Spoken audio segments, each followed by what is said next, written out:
जय राधा माधव कुंज बिहारी जय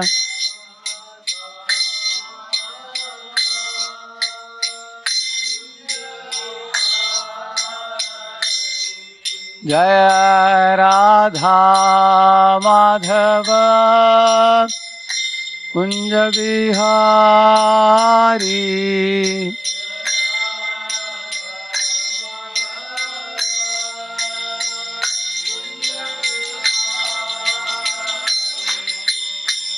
गोपी जना वल्लभा गिरिवरधारी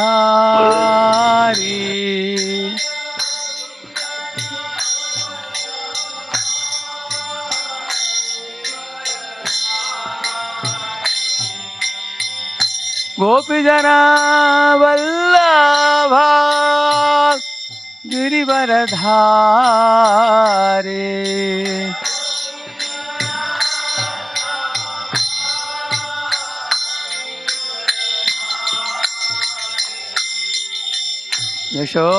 यशोदानंदन व्रज जन रंजन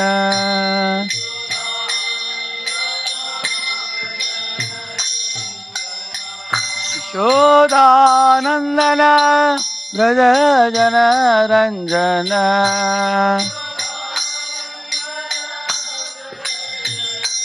यमुना तीरा वनचारी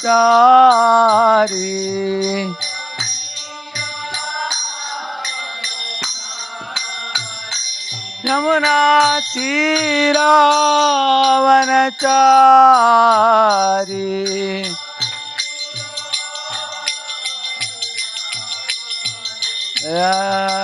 राधा माधव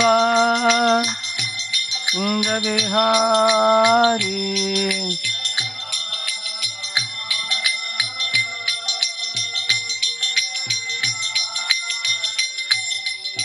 गोपी जना वल्लभा गिरिवरधारी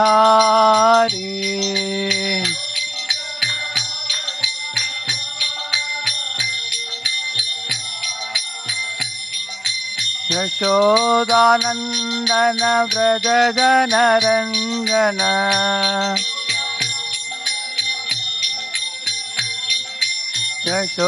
यशोदानंदन व्रज जन रंजन यमुना तीरा वनचारी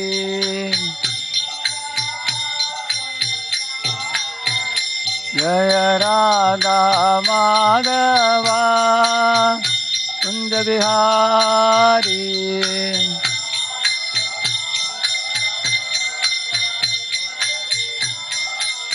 जय Radha Madhav Kunj Bihari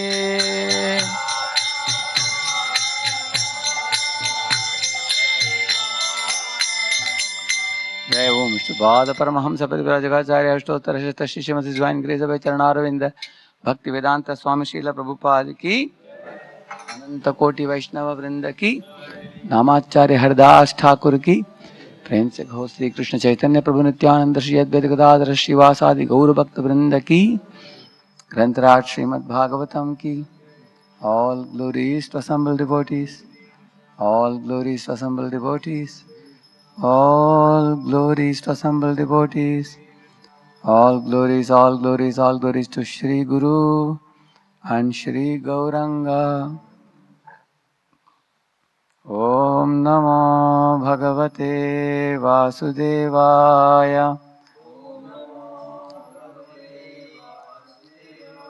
Om Namo Bhagavate Vasudevaya. Om Namo Bhagavate Vasudevaya. नारायणं नमस्कृत्य नरं चैव नरोत्तमं देवीं सरस्वतीं व्यासं ततो जयमुदीरये नष्टप्रायेष्वभद्रेषु नित्यं भागवतसेवया भगवत्युत्तमश्लोके भक्तिर्भवति नैष्ठिकी कृष्णाय वासुदेवाय देवकीनन्दनाय च नन्दगोपकुमाराय गोविन्दाय नमो नमः starting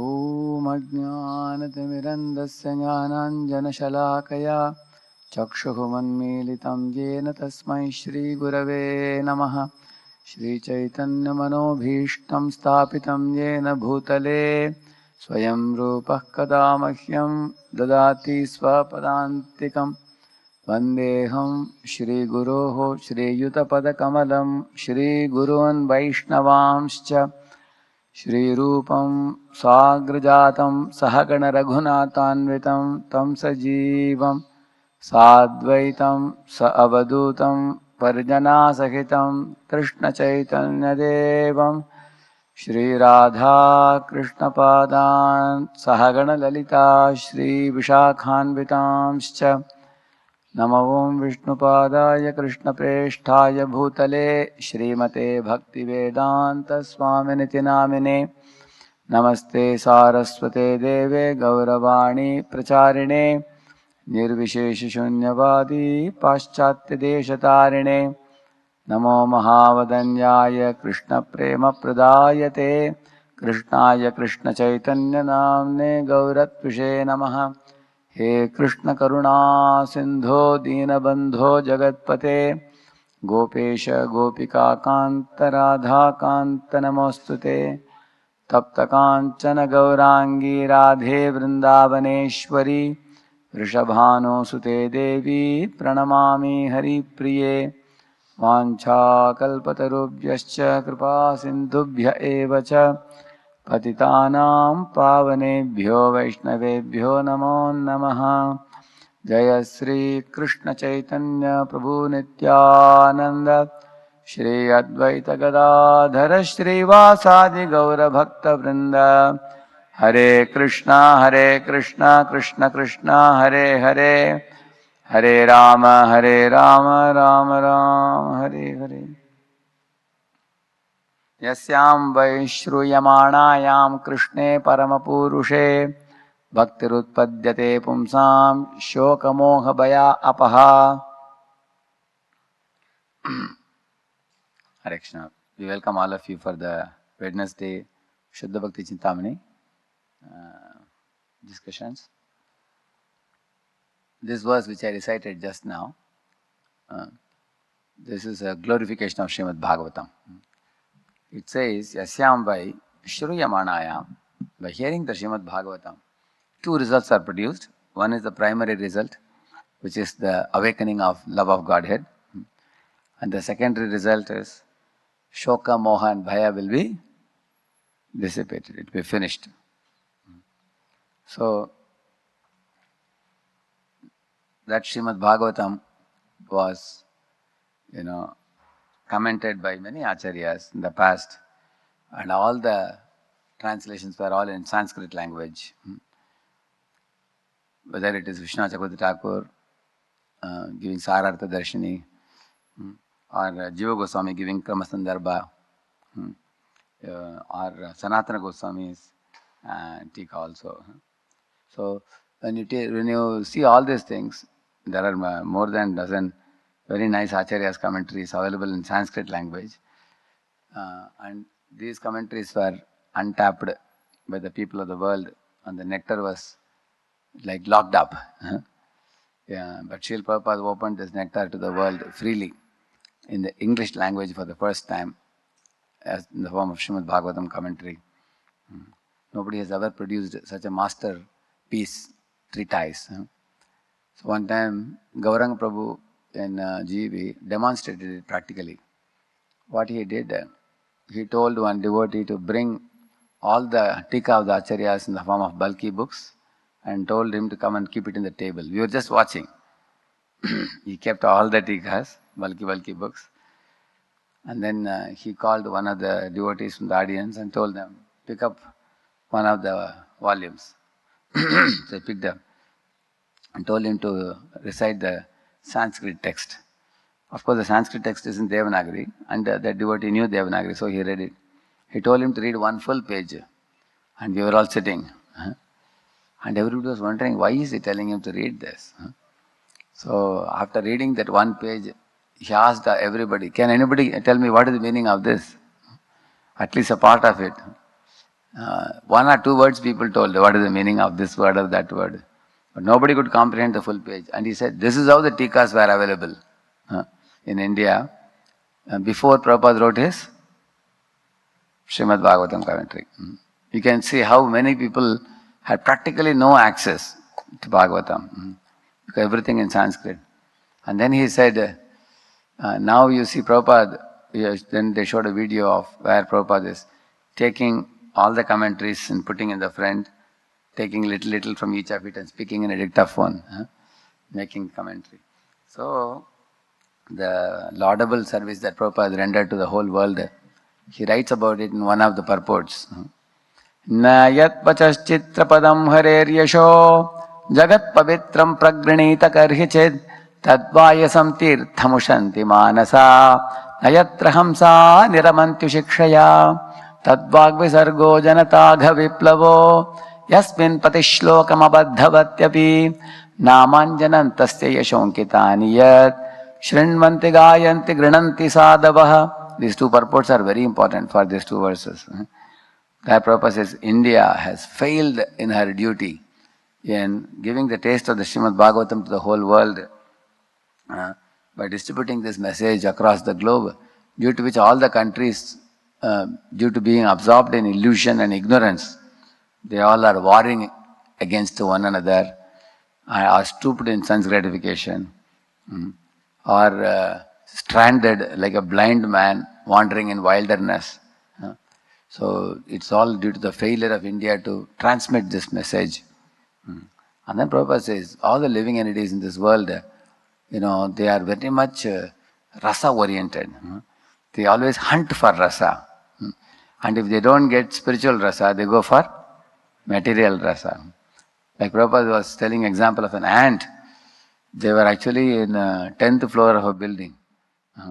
And there was some honey that had fallen in the floor. And there are practically, dozens of ants there. Prabhupada said, just see how these fellows came here. Because they have a sharp nose. They have a taste for such things. Wherever, even if it is in a high building, they come. Ants reach there, he said. So the jivas are always pleasure seeking. When I had gone to this Rajarhat, our Acharya Prabhu's place, there, that temple, Calcutta, Goshala. So I wanted to feed some, straw to the cows. So I was giving the straw, cows are not coming at all. They looked at me and turned their face away. So I was wondering what to do. The Acharya Prabhu said, I will give you something which they will definitely accept from you, he said. Then he went and brought a tokri of good, jaggery.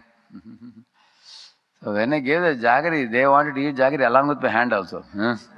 I was feeling so, I was just putting in their mouth. And all the cows gathered together, pushing one another to eat that. Of course, we only gave little to them. They are not supposed to eat too much. But why I am telling you, you can see the jivas have a very strong, urge for experiencing the rasa, the taste. All the jivas, whether it is an ant, whether it is a cow. So, says the jivas are very fond of hearing stories, hearing about characters, and all of them are eager for looking for a great hero and heroine in their lives. Reality of the truth of Radha Krishna Pranay Vikrite Radhini Shakti Rasmat. If you don't present the Radha Krishna truth, they are definitely going to settle with some mundane hero and mundane heroine. And they will chase after them. They are not going to give up. So Prabhupada says that there is so much literature in the market, nonsense literature. There are so many people speaking nonsense and others are hearing with no sense, as the Prabhupada says. So, therefore Prabhupada says that the governments are trying to stop the people from watching rubbish things and everything because they are also worried that the living entities' senses will become uncontrolled and they will increase the criminal activities. They will do gang rapes, they will fight, they will increase the wars. So government also has prohibitions for indulging in impure activities. Why? The urge of the living entity is very strong and the urge has to be directed in the spiritual direction. And thanks to Srila Prabhupada for his books. So the today's session is from Shuddha Bhakti Chintamani. After the introduction,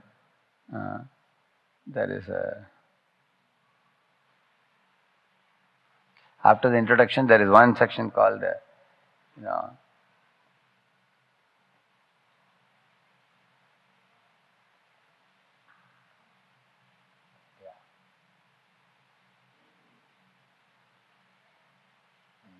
before Maharaj, Vishwaneshwaram Swami Maharaj begins the first chapter, before that he gives the introduction and then he gives reading Prabhupada books. So he writes an article on this before beginning. So that's what we will talk today. And then we will go to chapter 1, chapter 2 after that.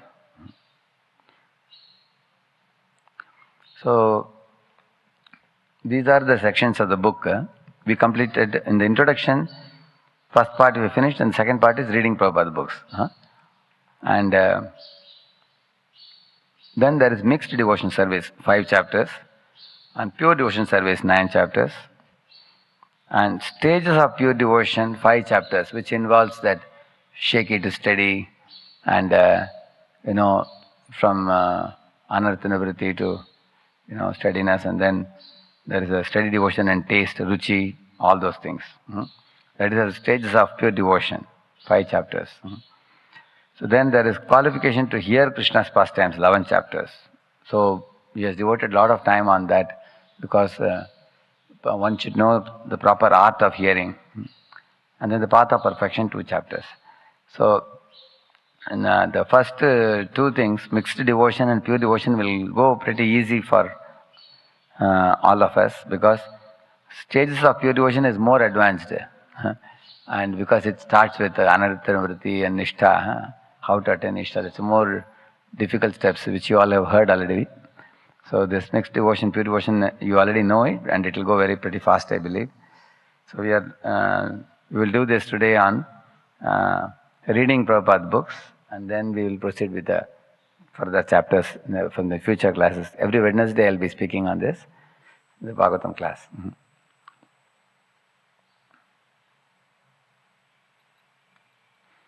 So, as I was telling you in the beginning, Prabhupada not only gave English commentary to the Srimad Bhagavatam, there are innumerable advantages of studying Prabhupada's books, the amazing potency and the powerful effects we will see today. Please read it. Who is reading? Where's the mic with you? Devotees know the extraordinary potency of Srila Prabhupada's writings, which have made Krishna known throughout the world. Krishna has become a buzzword now, all across the globe. And even in the biggest dictionaries of the world, like Chambers Dictionary and all, the word karma has entered. And many such words have entered now. So people are coming to know.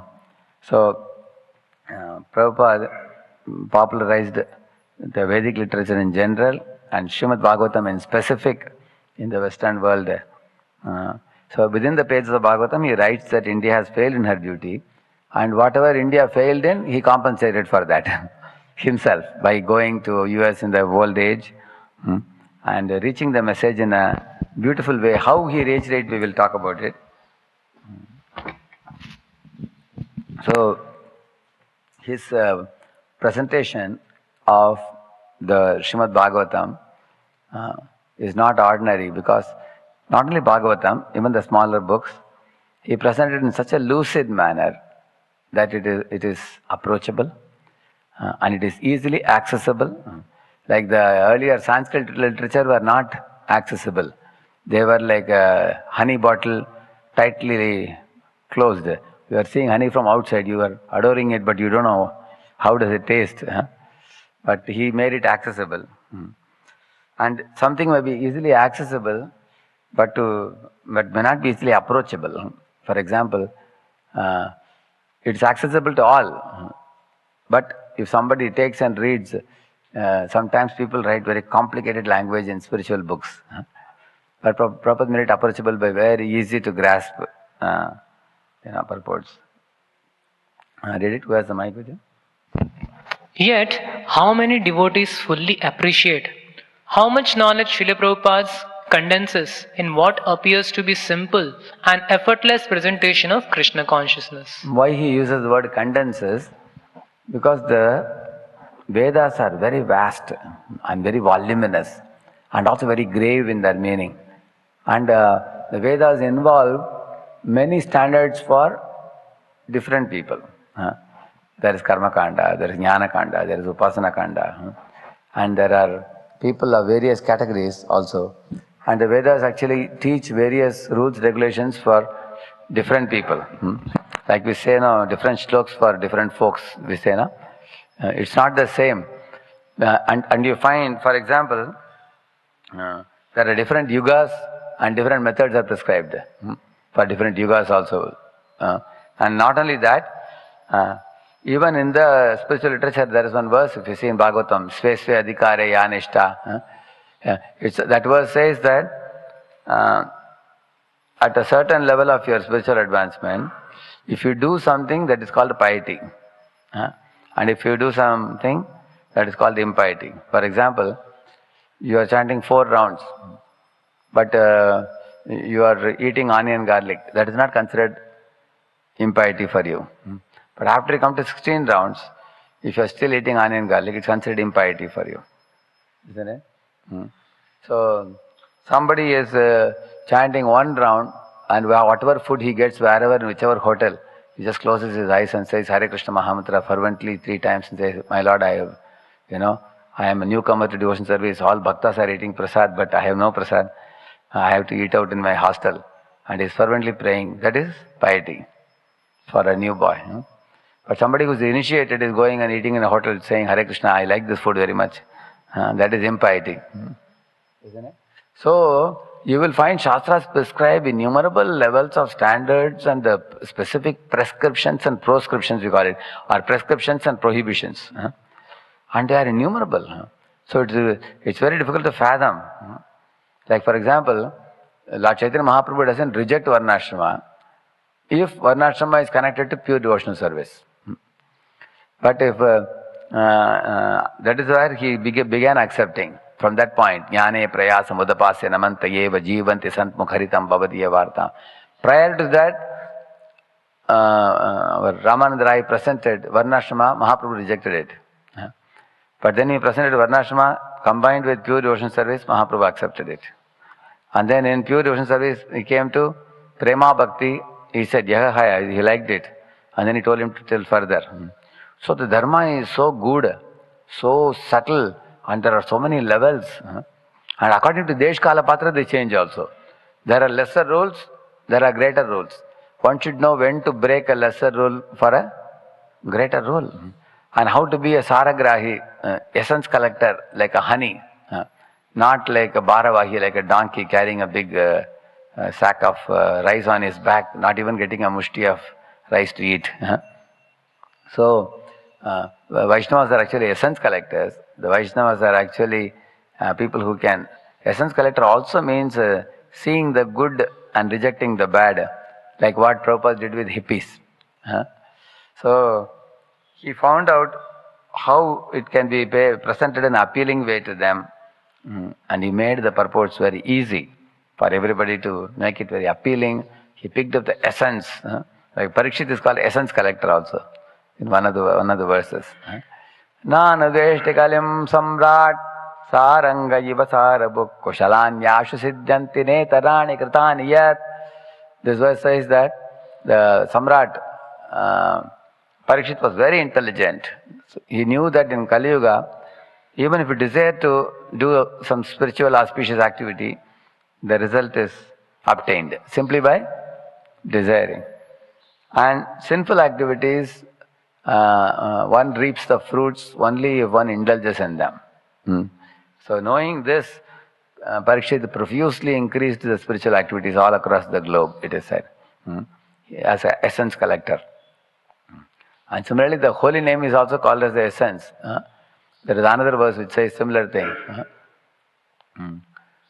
Kalim sabhajayantyarya saragya sarabhaginah kushalanya yatra sankirtanenaiva tatra swartho bhilabhyate. This verse also from Bhagavatam. It says, great souls don't condemn Kali Yuga, they praise Kali Yuga.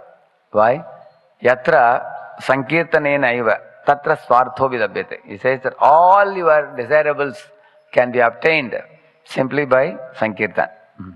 You have material desire, or you have desire to get liberated, or you have desire to attain Krishna Prema. Everything is available inside the holy name. So Prabhupada has actually made both, distributed the holy name, and in order to convince people to chant the holy name, he gave the books in a very lucid manner. So,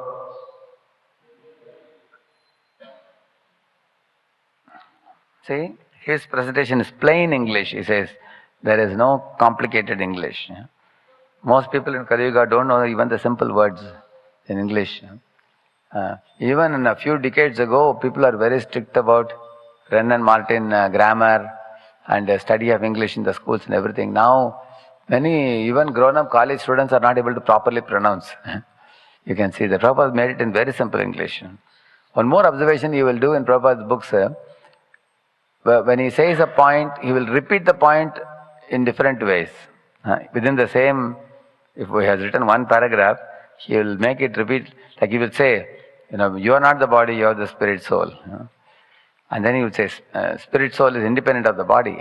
The spirit soul is spiritual and the material body is material. He will repeat it several times in such a way that even a child will understand it.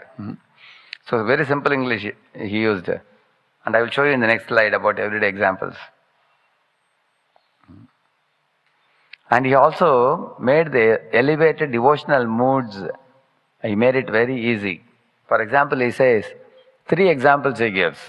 A man goes to a job to earn money and bring.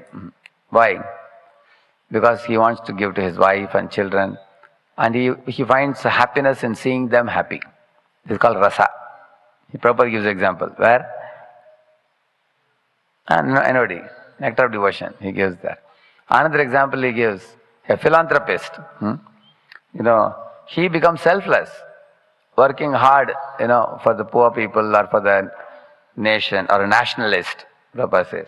So in this way, once rasa develops, gradually expanding, first within one small family, then altruism or philanthropy, then one becomes a nationalist, then one becomes a humanitarian person.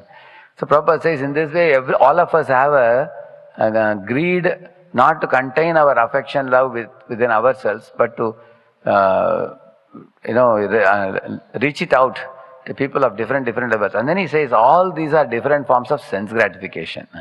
He says, why he calls it sense gratification? He says that it's called either concentrated sense gratification or extended. Whatever material things you identify with, you try to serve it. Like if I identify with my caste people, then I will try to do something for my own caste people. And other people I don't care. Therefore it's called extended sense gratification. Because of wrong identification, one is putting energy in that direction. Similarly, if I think I belong to this nation, and the neighborhood country, those people think that they belong to their nation, so they exert their energy for the cause of the nation. So it's called extended sense gratification.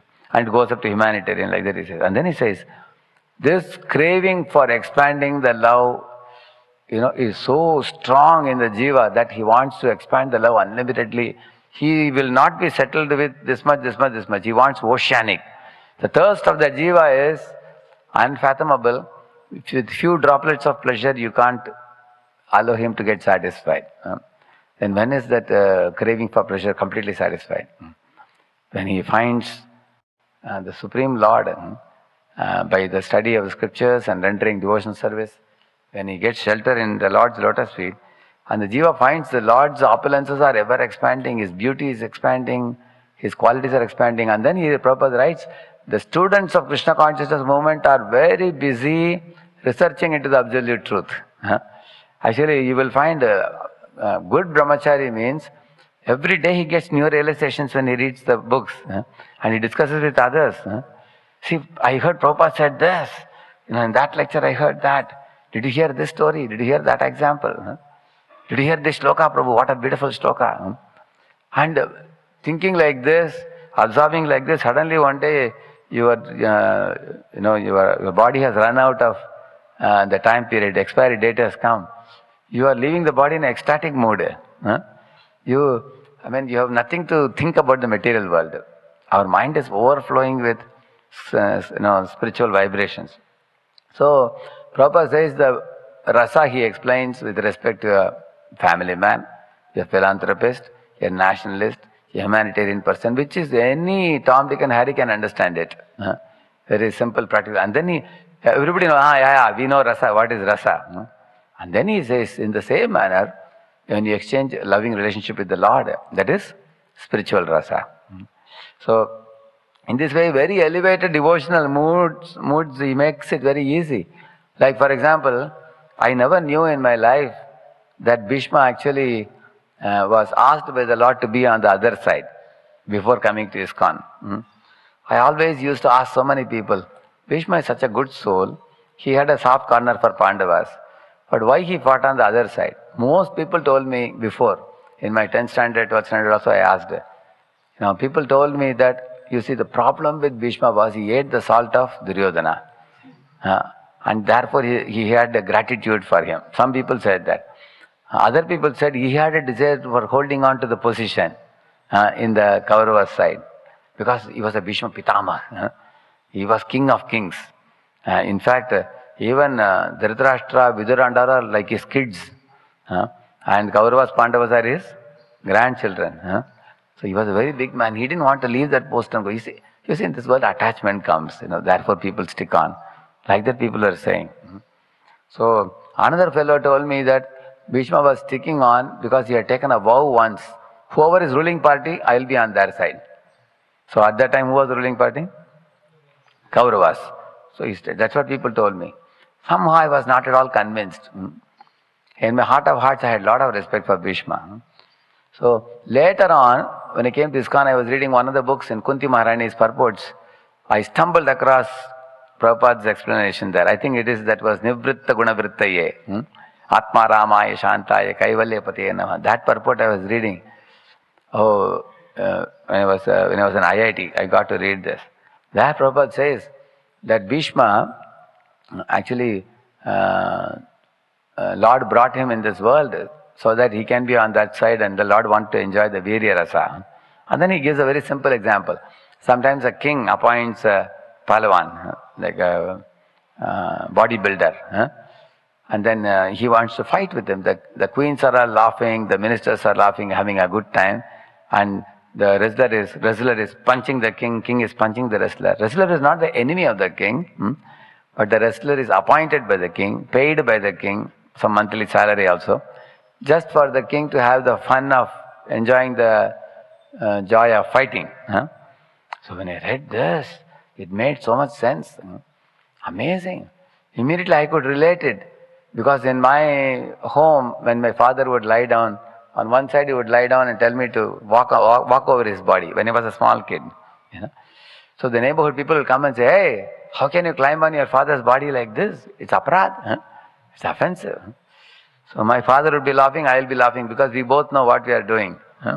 He is enjoying my walking over his body because his pain is relieved for him.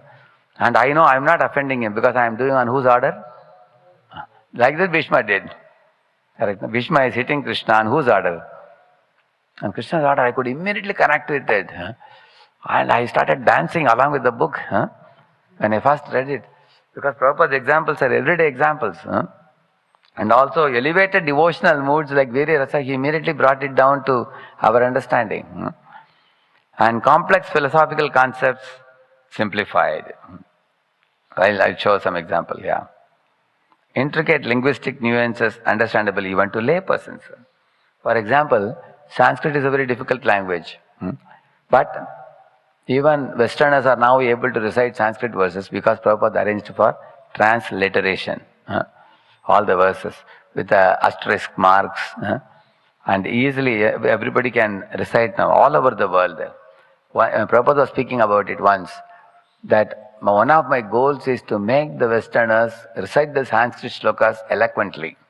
One place Prabhupada says, therefore when I published my book, I have made all these marks and everything, diacritic marks and everything, so that they'll be able to recite. You will see many of the lectures of Prabhupada, in the beginning, he will make the Western devotees recite the verse, like our Pragosh Prabhu and all. Bile batorakrama vikramanye, you heard that? Nashan batakarna pute narasya, jekvasati dardurke vasota, nacho bagayat turugaya gatha, and the others will recite. Along with that, who will also recite? Prabhupada also will recite. You seen that? So he made it very easy for the Western devotees also to recite. Yeah. And also he gave word-to-word meaning, because one has to know. Like for example, in that verse, Kelon Mada, that verse recited by Swarup Damodar, there is one word called Amandodaya. Our tendency is to what? Always guess the meaning. Amanda means what? Not dull, you think. No, Amandodaya means good fortune. So therefore, if you see, Prabhupada has given word-to-word meaning for all the verses, so that we will understand it. Actually, if you want to learn Sanskrit, you simply keep reading Prabhupada's Bhagavatam, Bhagavad Gita with word-to-word meaning, and over a period of time, you will get a grasp of the Sanskrit language. And then when you read the Tika of the Acharyas, it becomes very easy. Because Tika of the Acharyas is also simple Sanskrit. After reading this translations of the word-to-word translation, over a period of time you go to Acharya's Tika, it becomes very easy. So, like you see here, read somebody, the yellow box. Every one of us is conditioned. An animal is conditioned. He cannot. There are so many animals in the jungles. They are conditioned. They cannot come in the city or in the town. We are conditioned. We cannot go to the jungle. Such a simple example, you see. Anybody can picturize it. Yeah, human being cannot enter into jungle. He will be eaten by the animal. If animal comes to the city, he will be shot dead. Because everybody is conditioned. And then he goes on to say, you cannot go to another planet without the sanction. Just like Prabhupada gives example. Can you enter America without visa or passport? They won't allow you. Even within one planet, they are not allowing you. Yeah, how can you go to another planet without permission? Similarly, they cannot come into this planet.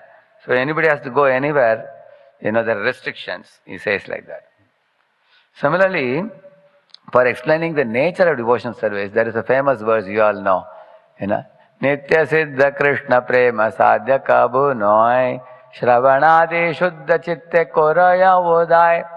That verse says that the Krishna Prema is Nitya Siddha. It's always there with you. Actually, the translation goes like this. Krishna consciousness cannot be cultivated. It is already there. You may wonder, really? Then what are we doing? Actually, you are not acquiring anything new. You are not imposing anything on the soul. You are just reviving what is already existing in us. It's like red hot coal. This also is Prabhupada's example only. It's a red hot coal covered by ashes. As that you blow the ashes, then you see the red hot coal. Similarly, Krishna Prema is already there. When you cover it with anarthas like Kama, Krodha, Lobha, you blow it, then you see the Krishna Prema. Another example it gives is the child example. The walking capacity is already innate in a child. It is natural for the child. But initially he stumbles, but eventually he learns to walk well. Similarly, in the path of bhakti also, in the beginning we may be struggling with the rules, regulations and everything. But eventually we can walk very comfortably, very happily, without any difficulty. So he gives this kind of easy to grasp examples. Makes the path of bhakti very easy for us. Otherwise, without such examples in his books and his lectures, I don't know whether we'll be able to comprehend the path of devotion service. Because the Shastras contain many apparently contradictory statements. Why I am using the word apparently? Because they appear contradictory when you go close, you will see they are speaking one statement in a certain context. And they are saying another thing in another context. One example I'll tell you. Krishna is telling in Bhagavad Gita, that he says that Udara sarva evaite jnani tattvame matam. He says that even those who are coming to him with material desires, Krishna glorifies them. You will see that. Like, Artho Jignasu, Artharthi Jnani and all of them. Similarly, in the 3rd chapter of Bhagavad Gita, Krishna literally directs the jivas to demigods. He says, Devan bhavetanena, te deva bhavayantu vaha, parasparam bhavayanta shreya paramavapsita.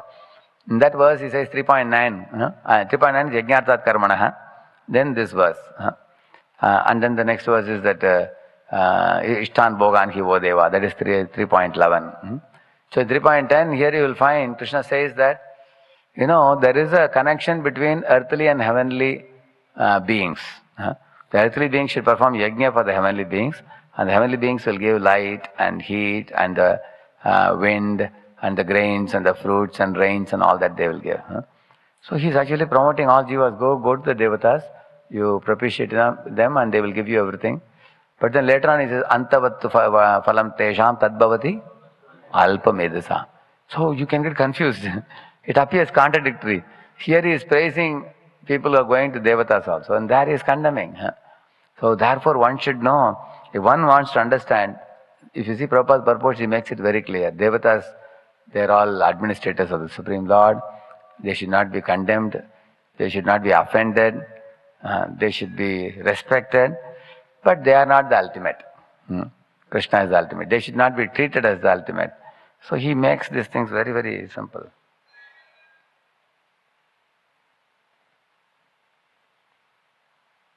Yeah, read it.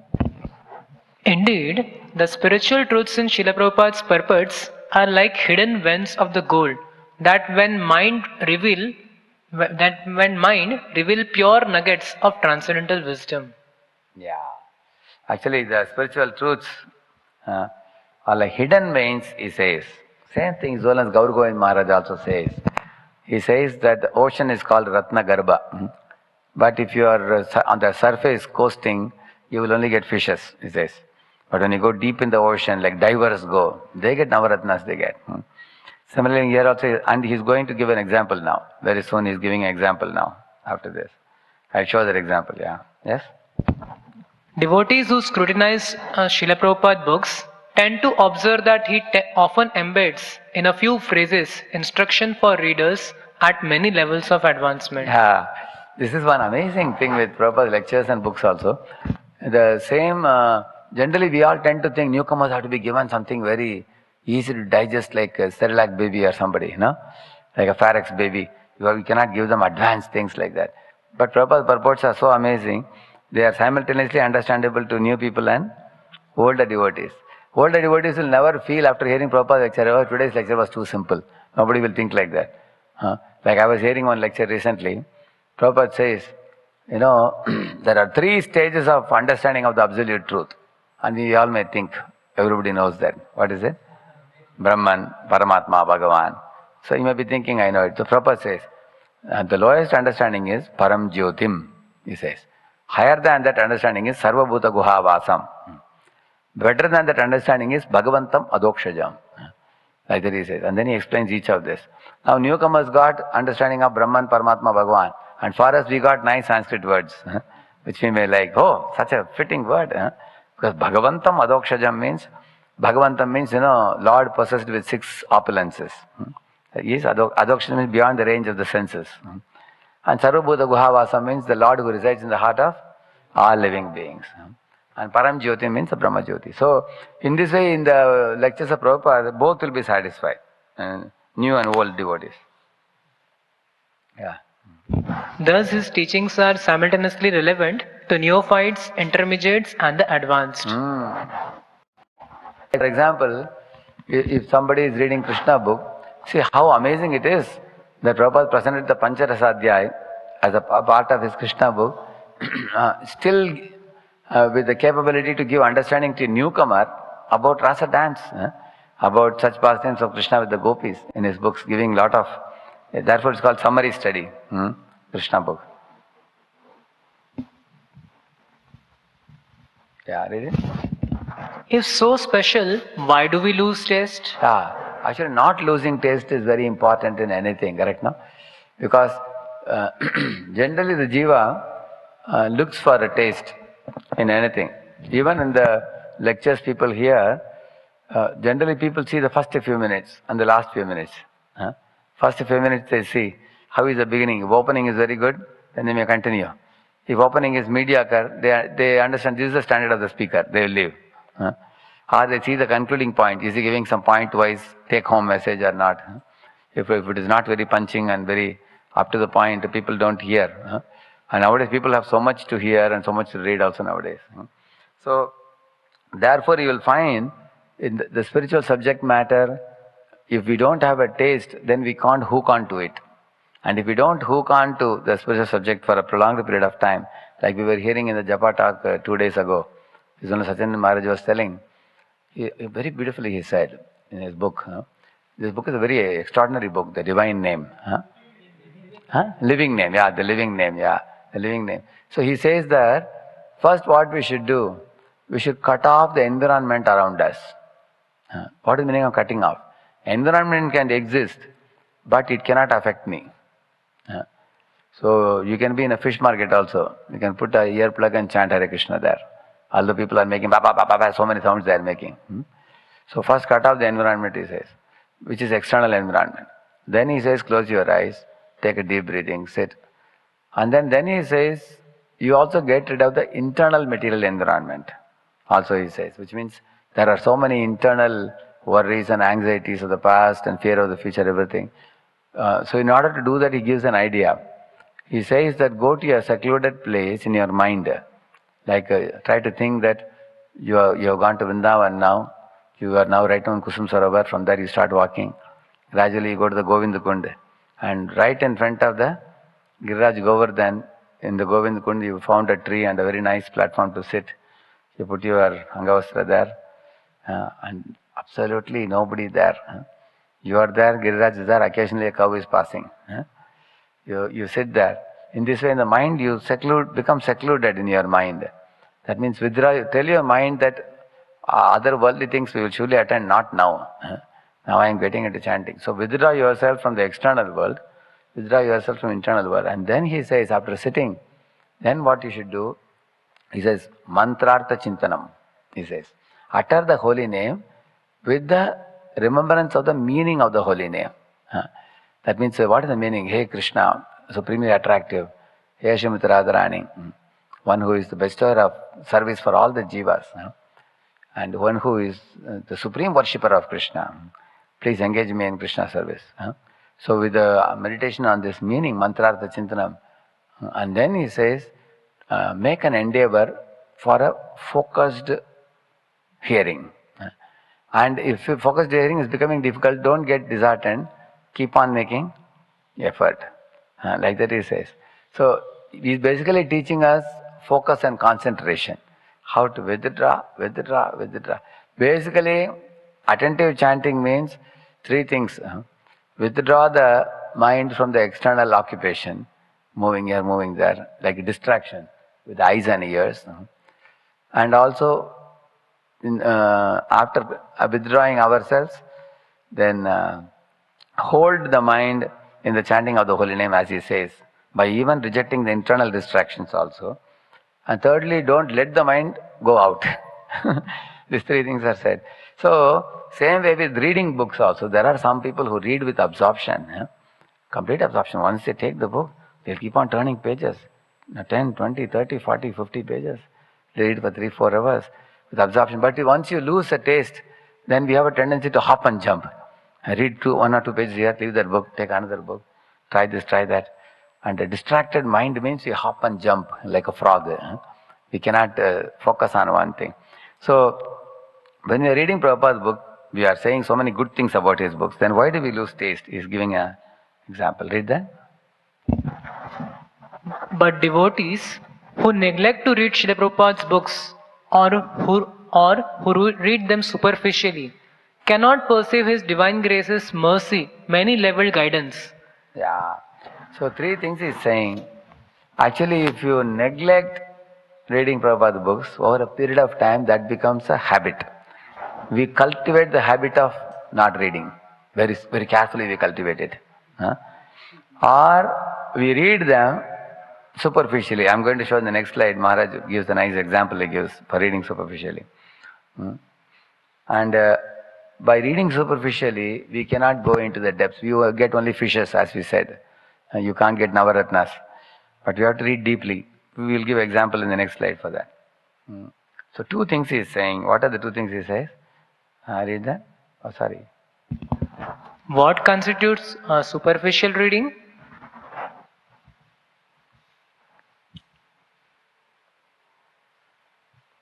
When reader fails to see the deeper meanings an author intends, their reading is said to be superficial.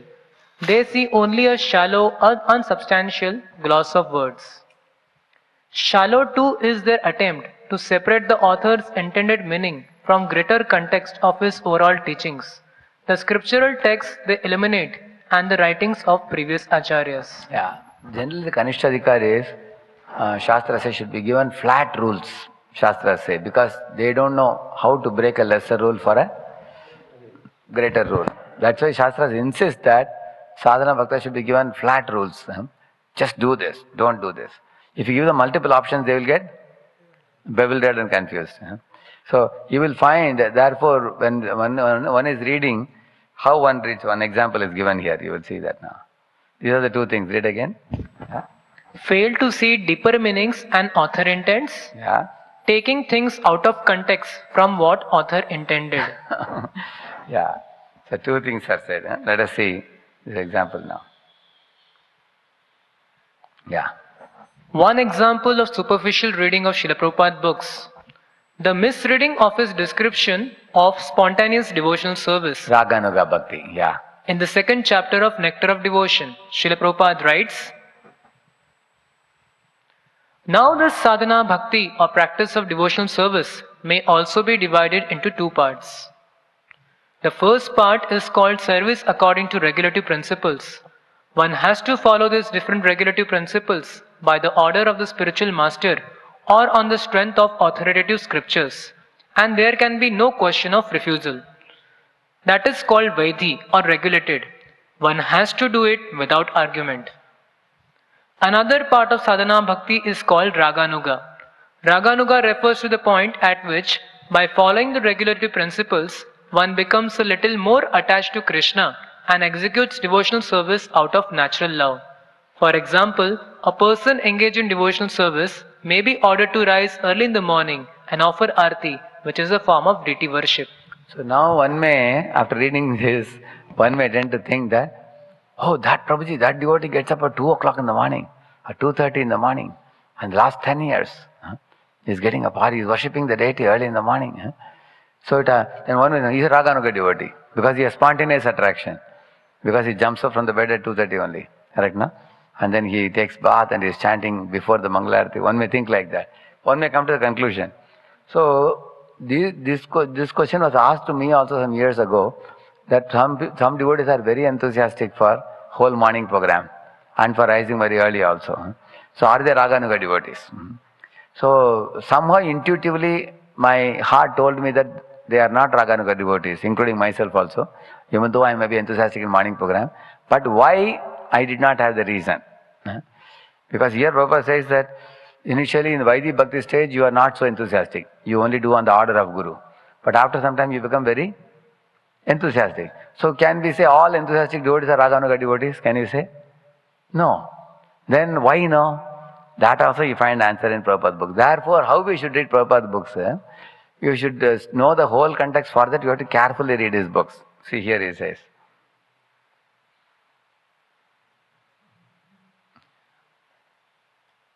Yeah. In the beginning, by the order of his spiritual master, one rises early in the morning and offers arti, but then he develops real attachment. When he gets this attachment, he automatically tries to decorate the deity and prepare different kinds of dresses and thinks of different plans to execute his devotional service nicely. Although it is within the category of practice, this offering of loving service is spontaneous.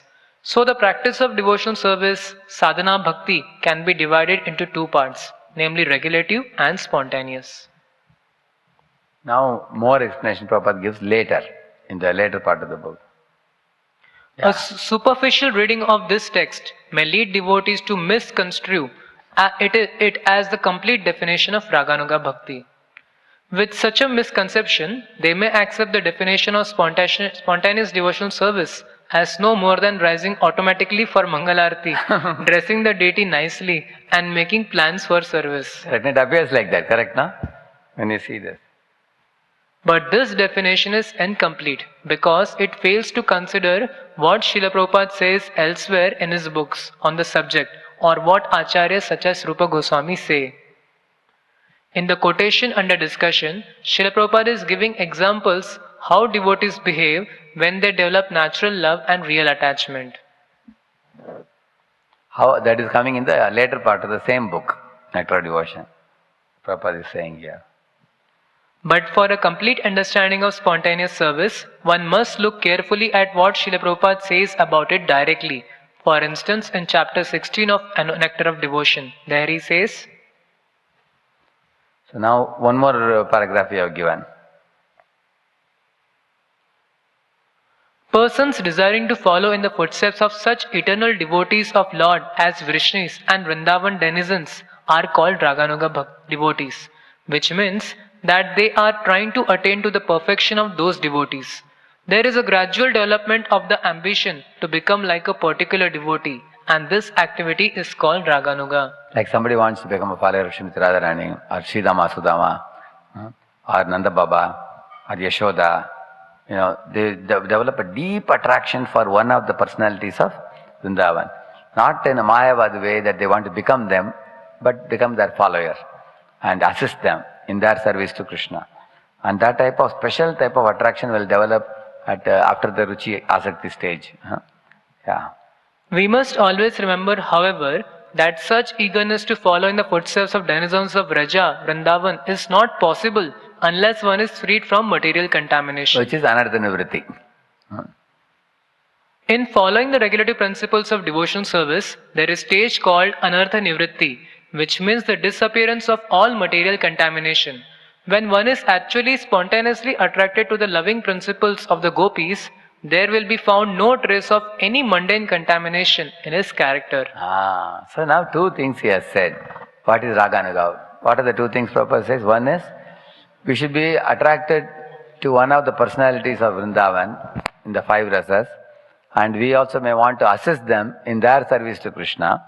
And secondly, we have to go beyond the stage of Anartha Nivritti. Yeah. So now see, this is a more complete definition now of Raganuga. Here Srila Prabhupada clearly defines spontaneous devotion as the pure ambition to serve Krishna like Vrajavasis, a definition consistent with the one Rupa Goswami gives in Bhakti Rasamrita Sindhu. To this, Srila Prabhupada adds a second component, freedom from unwanted habits. In Srila Prabhupada's definition, therefore, practicing spontaneous devotion cultivates A. The ambition to serve Krishna like Vrajavasis. B. Begins after the stage of Anartha Nivritti. Yeah. This was a rare picture you saw, no? You know who are these people? The three couples sent to London. Yeah, these are the three couples sent to London, yeah. So, now once you read both the sections of NOD, then it becomes clear for you. Yeah. Thus, we should understand the first of Srila Prabhupada's statement above in relation to the second. The second says that the chief symptom of spontaneous devotional service is a genuine greed to serve Krishna in the mood of Vrajavasis. It also says that the earliest such greed manifests itself when devotees are free of material contamination. The first statement says that devotees in whom such spontaneous devotion has appeared will rise early, dress the deity, and practice other acts of devotion out of real attachment rather than out of duty. That's a part of the definition. And the more complete definition is one should have gone beyond Anartha Nivritti and one should have developed attraction for one of the characters of Vrindavan. Yeah. So in this way you will find Therefore, one should study Prabhupada's books not superficially but very carefully. Yeah. The proper understanding of the first statement, therefore, is that all spontaneous devotees have a natural attachment for devotional practices. Yeah. It does not say what a superficial reading may infer, that devotees who rise early and dress the deities are necessarily on the path of Raganuga Bhakti. In this way, devotees should be attentive while reading Srila Prabhupada's books. They should not take Srila Prabhupada's statement out of context of his entire teachings. Teachings that are a window to the teachings of previous acharyas. Instead, they should make an effort to understand his writings in a holistic way.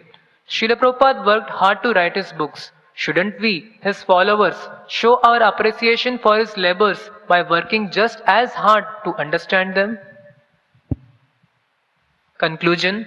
Shuddha Bhakti Chintamani uses Srila Prabhupada's teaching as a template, along with references to the books of our previous acharyas, to systematically present the devotional practices and perfection of Vraja Bhakti, Krishna consciousness. Yeah.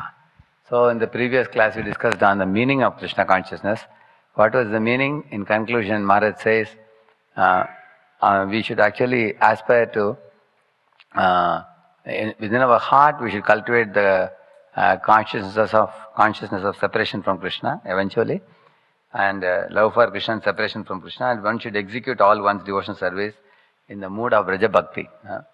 And come to a point where one will aspire to assist one of the personalities of Vrindavan. So that is a complete definition of meaning of Krishna consciousness. Maharaj explained in the previous session. And here he says that the Shuddha Bhakti Chintamani teaches through Prabhupada's teachings, because the whole book contains many, many quotes of Prabhupada, along with references to the books of our previous acharyas. So he takes a total context, not something from one small portion, to systematically present the devotional practices and the perfection of Vraja Bhakti, Krishna consciousness. Shri Prabhupada ki. I can take some questions for 5-6 minutes. If any devotees would like to share something or ask something.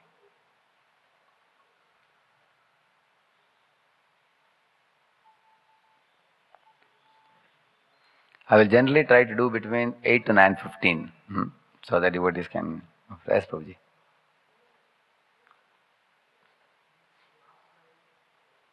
Yeah. Last slide, can you show? Yeah. This, how can you explain how this exactly taking Prabhupada books out of context? Where is it? Say Shuddha Bhakti Chintamani. This one or the previous one? Previous. This one? Last point I think you made. This one? Last point you made, I think so. It is not there in the slide, it seems. How it is, can you give some example? That's how a devotee may take it out of context. Okay. I'll show that. Yeah, just a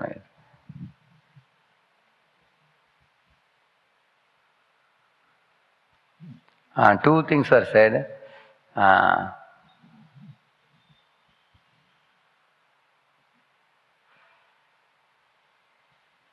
And this is summarized here. These are the two things. Yeah, fail to see deeper meanings and author intents. That we say saw example now. Correct, no? What is Raganuga Bhakti? Not simply getting up in the morning, not being enthusiastic in devotional activities. But Raganuga Bhakti means anarthanuvritti should happen. And also one should develop attraction for one of the characters of Vrindavan, wanting to follow in their footsteps. So these two are unique characteristics of Raganuga Bhakti also.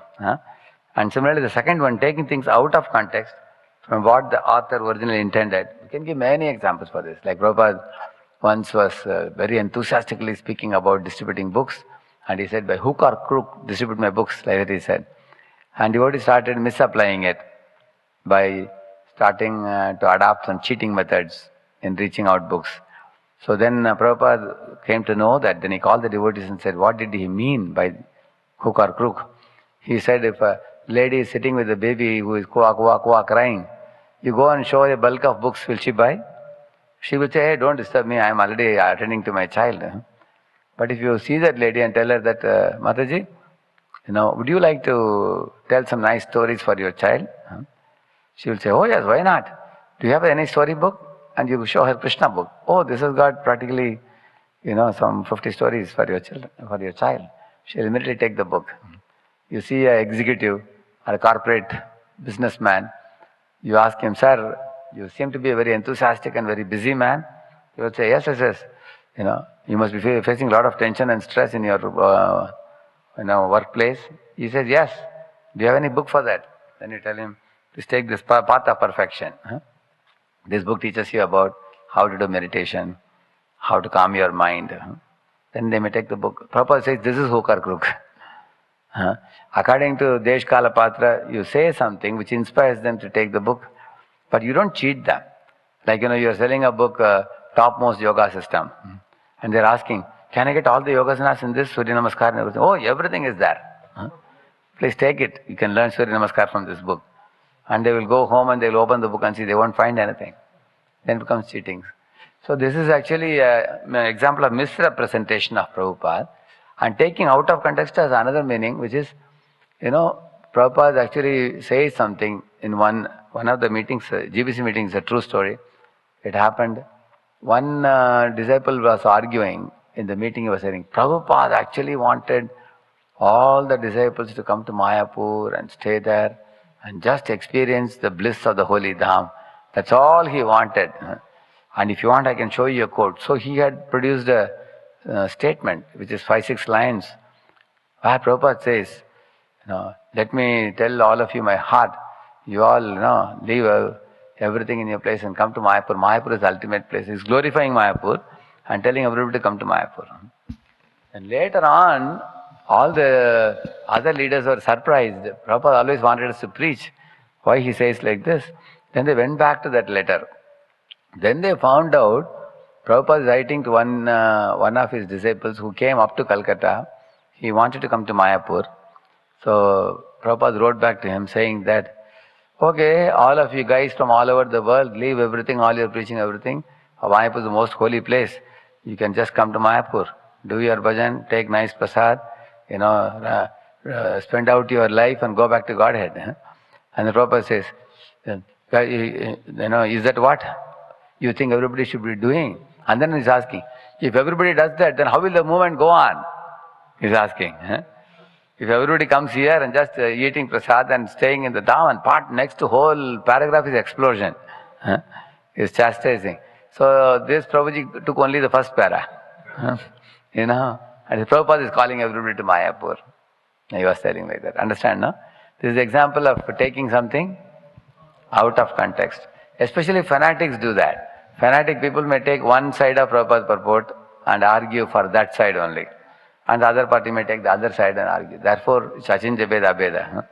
One has to see the total context. So, how do we understand context? Is it that we have to read past times and where it took place and all? One thing is our reading of Prabhupada's book should be wholesome. You know the word wholesome? See, sometimes you find these birds, they fly here, fly there, get some kida makoda here and there, and they collect and bring, and they give. On the other hand, if you see the cow, she eats grass, and the cow has 6 bellies. You know that? It goes into one belly, comes out, cuts, and then again comes out, third, like that, 6 bellies it goes. And after that it is digested completely. And then the digested food later on turns into blood, and then the milk comes. So the milk is very wholesome. It is so nourishing that even if a newborn human baby lost its mother, we can feed the cow's milk. Cow's milk is equivalent to breast milk of the mother. It is so nourishing and so wholesome.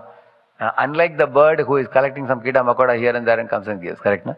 Similarly, some preachers just collect little bit here, go to the Google search, cut, paste, put everything together, and then just you present a class.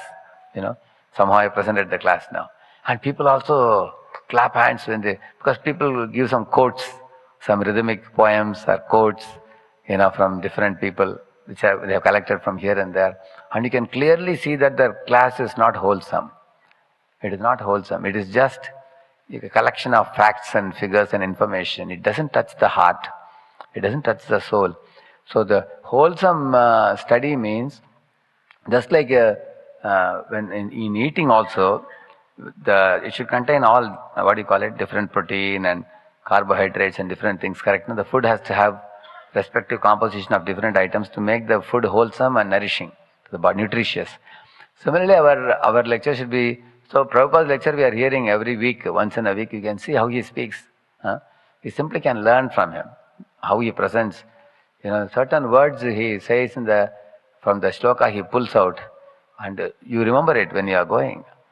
The whole lecture you can put it in a capsule and remember how he elaborates the words, how he gives examples, how he tells pastimes.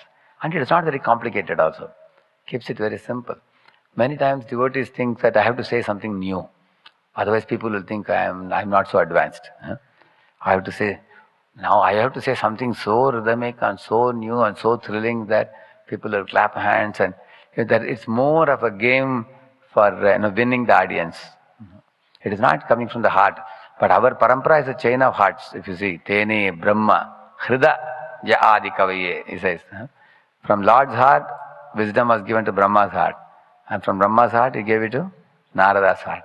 How do you know Narada gave from his heart to Vedavyas? He is opening his personal life. He is telling about I was Upapargana, then I became a Dasiputra, and how I became Narada. It's coming from the heart, straight from the heart. So I feel that our reading should be done with contemplation, contemplative reading, and making some notes. If you see His Holiness Mahavishnu Swami Maharaj, I heard, if you see any of his books, he would have underlined, in the side he would have given headings. In the top he would have given bigger headings. So bigger headings at the top and then subheadings in the sides of the paragraph. So he knew where is what. For example, if I want to talk about faith, on the topic of faith, that we should have faith in the Acharyas and faith in the words of scripture, immediately I can go to the last part of Ramananda Rai and Chaitanya Mahaprabhu discussion, where it is said that when we are neophytes, we don't have the ability to comprehend spiritual truths. And nor can we use our imperfect senses to analyze and prove them or explain to them logically. It's not possible. So in that situation, it is best to have a strong faith in an Acharya, and then just hear whatever he says, and then accept it at that time, and later on, those truths will be revealed in our heart. Like that he says. So I know this section now from Ramananda Rai. So tomorrow if I want to speak on the topic of faith, I can go there. Bhagavad Gita also I want to speak on the topic of faith, 9.3, 4.40, correct, no? Ajñascha Ashtadanasya Samshayatma Vinashyati, and Akshadana Purusha Dharmasasya Parantapa, correct, no? And like this you can, if you know where is what in the scriptures, we can go to those sections, deeply read and hear what Prabhupada is saying corresponding to that, and then we can prepare like that. That's what I do generally. Whenever I speak on any theme, I take the theme and I try to think about where are these themes in the Bhagavatam, in the Chaitanya Charitamrita, in Prabhupada's pastimes.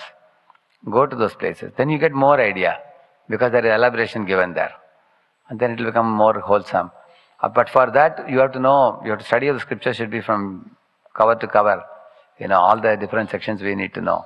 Where is what. And rather than just cut and paste and give a presentation, which many people, find it very easy. Sometimes they quote an example from WhatsApp message or something. Like he says, His Holiness Jayadut Maharaj says, where is that from? WhatsApp Purana? He's asking. So, therefore it's better that, if you quote from Prabhupada, the advantage is you can always fall back.